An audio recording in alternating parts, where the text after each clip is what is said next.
Entre 6 mois et 3 ans, les enfants ont des échanges de plus en plus riches. Au fur et à mesure qu'ils grandissent, ils comprennent que les autres aussi ont des émotions et des désirs. Ils apprennent alors à bien jouer ensemble et par le jeu, les affinités commencent à se tisser.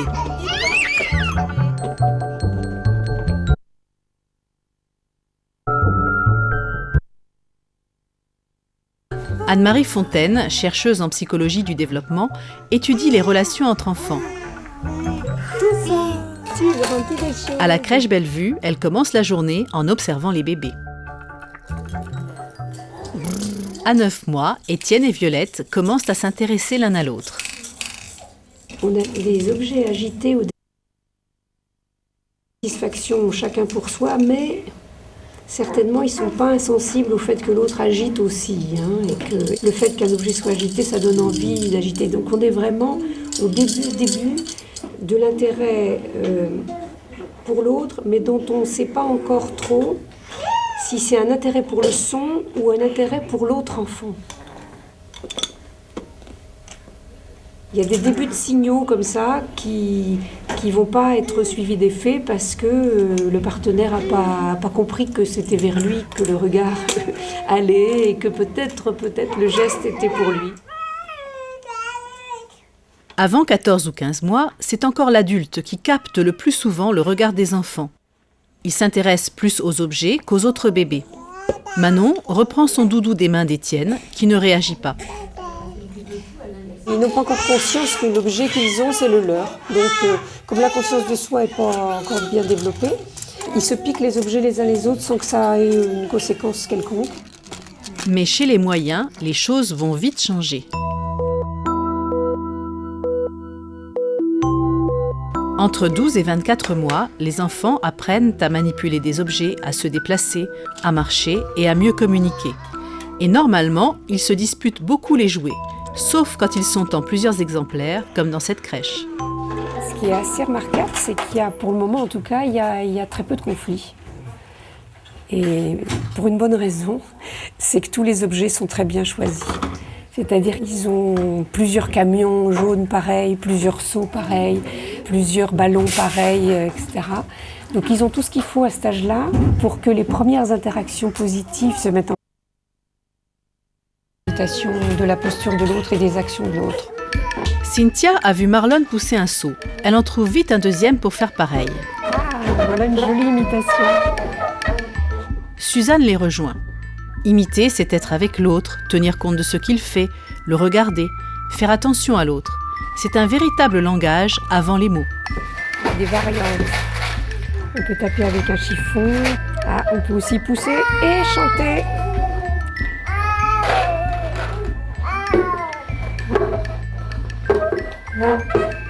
Ah, voilà une nouvelle idée. On peut taper le son. Ça fait un joli bruit quand on le frotte. Les échanges sont nombreux, car chaque enfant s'intéresse avant tout à ce qu'il peut faire avec l'objet. On voit que c'est quand même les enfants les plus grands, plutôt vers les 18 mois, qui sont les plus porteurs d'idées nouvelles que les autres reprennent. Après, les autres, ils sont parfois limités par leur motricité, ils se cassent la figure et ils ont du mal à marcher, donc ils ne peuvent pas imiter tout ce qu'ils ont envie d'imiter. Je crois qu'il y a plus d'affinité, si on peut dire, en fonction des mêmes capacités. C'est-à-dire que c'est celui qui marche va forcément imiter un peu plus celui qui marche, parce qu'il peut reproduire les gestes. Marlon rejoint Baptiste pour taper comme lui contre le mur. Mais il s'assied. Ça arrive souvent à 18 mois. À cet âge, on est encore un peu malhabile et on ne se rend pas bien compte de ce que peuvent éprouver les autres. C'est un peu du conflit brut de brut au départ, avec des gestes qui ne sont pas très contrôlés. Et des essais aussi, parce que si je tire les cheveux, qu'est-ce que ça fait ? Ça fait pleurer, donc c'est intéressant. Mais ça n'a rien à voir avec de l'agressivité. En fait, c'est les essais-erreurs de comment on se comporte avec un autre, avec le corps de l'autre, avec la place que l'autre a, avec l'action que l'autre a. Et on est dans la phase d'apprentissage de la cohabitation et de tenir compte de l'autre, ce qui n'est pas du tout facile encore à cet âge-là. Pour un bébé, se faire piquer un jouet, ça n'a pas d'importance. Mais à 15 mois, quand Martin veut s'emparer d'un élément du jeu d'Éloane, ça fait un drame.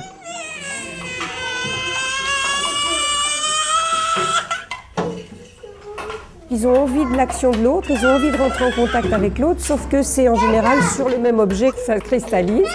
Et donc, la conscience de soi ayant déjà fait des progrès, celui qui veut l'objet, il trouve de la résistance dans celui qui a déjà l'objet. Donc ça crée des conflits d'existence, on peut dire. J'existe, c'est mon objet, et l'autre aussi, il veut s'identifier, donc il veut l'objet. Voilà. On a des conflits qui sont normaux.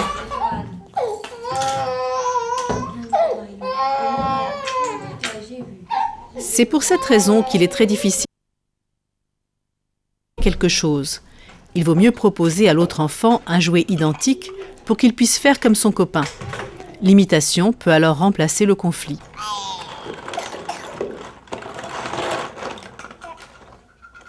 À Baptiste, qui commence un début de bagarre, Marlon répond par une proposition d'imitation.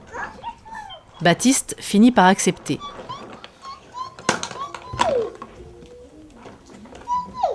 Le conflit ainsi évité peut se transformer en jeu.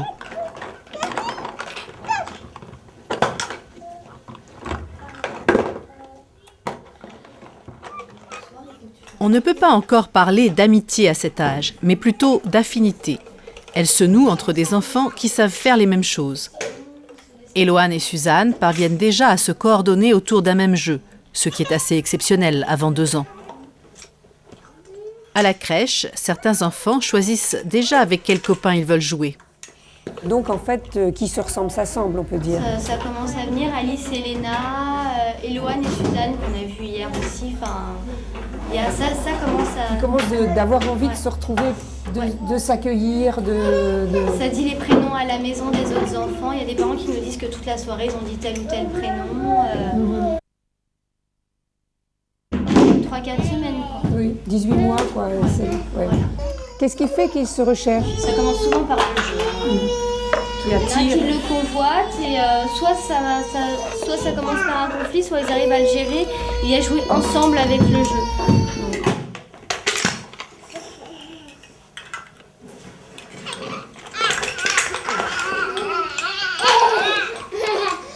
Il y a un attachement qui se crée entre les enfants.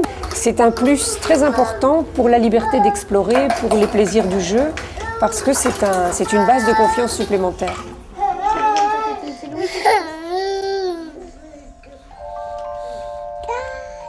Dès 18 mois, un enfant se rend bien compte si son petit copain a du chagrin ou s'il est heureux. Il reconnaît les émotions des autres et peut déjà exprimer sa compassion.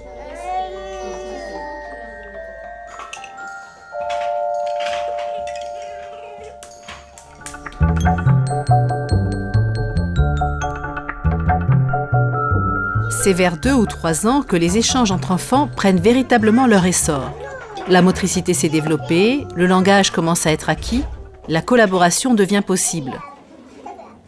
Whitney et Elias, 30 mois, parviennent à s'entraider, comme ici, dans l'assemblage des rails.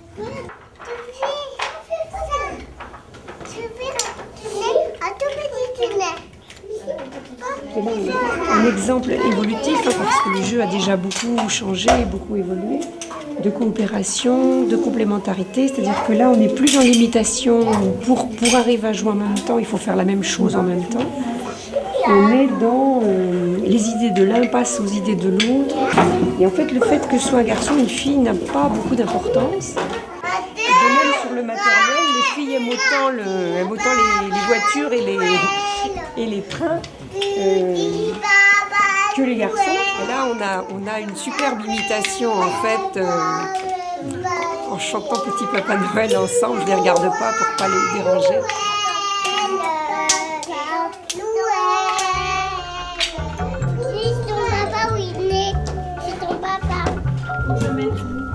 Malgré l'arrivée des jeux de faire semblant et des jeux de collaboration, les enfants vont continuer à communiquer en s'imitant pendant des années.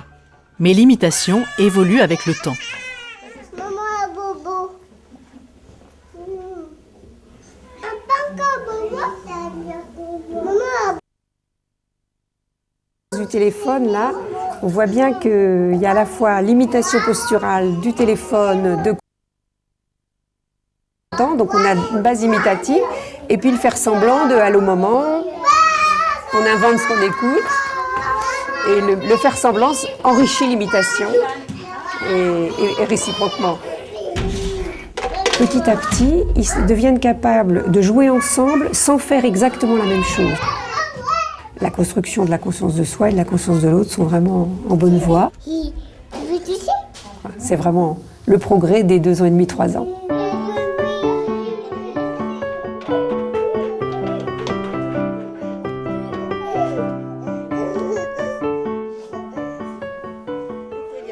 Il y a Elias qui fait de la gymnastique entre nous. Elias qui fait des galipettes. Et hop, bien sûr, ça va l'imitation. donner de l'idée à Whitney.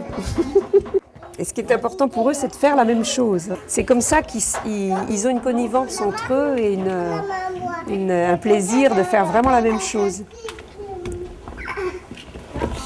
Et en fait, l'imitation, elle est créative, c'est-à-dire que c'est jamais exactement pareil. Ils vont faire une séquence pareille, et après il y en a un qui va trouver autre chose. Et ça va rajouter une variante, et ça devient... Là, nous sommes à 2 là maintenant. Hein. Lorsque les enfants sont capables de dire « je », de dire « c'est à moi », cela veut dire qu'ils ont pris conscience d'eux-mêmes et qu'ils se différencient des autres. À moi, à toi, à toi. À toi.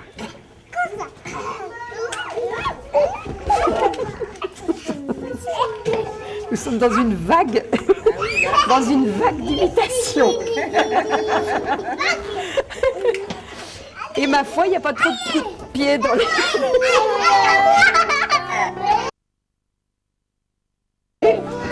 S'il y a trop de bousculade. Faire la même chose en même temps, c'est jubilatoire. C'est évident. C'est le début de l'amitié.